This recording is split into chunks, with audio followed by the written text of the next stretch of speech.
Hi, my name is Samir Desai, and in this video I'm going to teach you how to predict the product of an oxidative cleavage reaction. By this point, you should be familiar with oxidizing reagents and with predicting the product of oxidation reactions. This video will build up on oxidation reactions with the introduction of oxidative cleavage. Within these reactions, the first thing you should do is look out for an alkene or alkyne, because cleavage will occur at a pi bond when using a reagent like ozone or hot potassium permanganate. Let's illustrate this concept with a general alkene. Oxidizing agents have the ability to cleave pi bonds, and they would cleave it right down the middle. The product is dependent on the reagent used. Ozone with a reductive workup like zinc will produce two molecules from the alkene with an oxidative cap on each carbon. Therefore, ozone with a reductive workup will convert an alkene to a ketone or aldehyde. Make sure to pay attention to the reagent though. The reactant is converted to a carboxylic acid or ketone when the oxidizing agent is potassium permanganate with heat and acid, or ozone with an oxidative workup. The product in this case is identical to before, a ketone because there is no additional bonds to hydrogen that can be broken and replaced with a bond to oxygen. If this molecule contained a carbon-hydrogen bond, for example a hydrogen in place of one of the R groups, then these reagents would have been able to continue to oxidize until a carboxylic acid was formed. So the product of an alkene depends on the reagent, but alkynes are a little bit easier because the cleavage of any alkyne will result in a carboxylic acid cap. So there we have it. Let's see if we can apply this knowledge to a question. This question asks us to predict the product of an alkene or alkyne reacting with an oxidizing agent. So not only is the product dependent on the oxidizing agent, it's also dependent on whether the reactant contains a double or triple bond.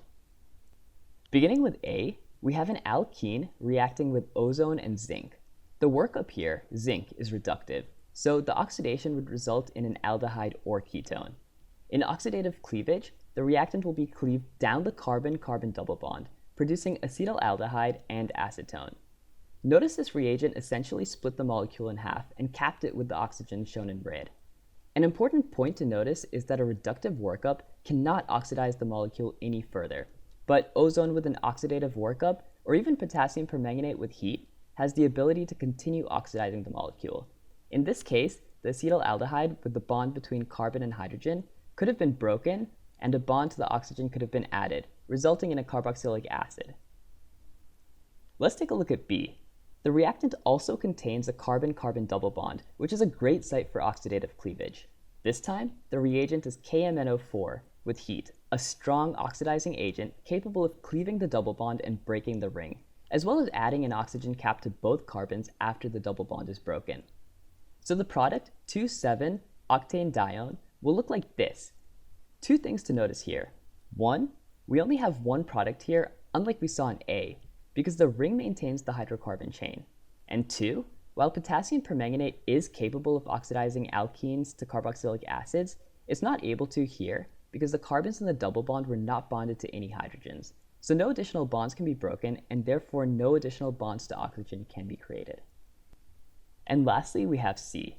Here we have an alkyne, where two carbons are triple bonded to each other, and this would be a good site for oxidative cleavage. O3 is a strong oxidizing agent capable of cleaving a triple bond and adding a carbonyl to both carbons in the triple bond. The workup, hydrogen peroxide, is oxidative, which means the molecule can be oxidized further, resulting in an acid cap. The final products of this reaction are acetic acid and 3,3-dimethylbutanoic acid. Well done! You should now feel comfortable predicting the product of an oxidative cleavage reaction. Make sure to follow this lesson up with some practice problems and you'll be acing this concept in no time.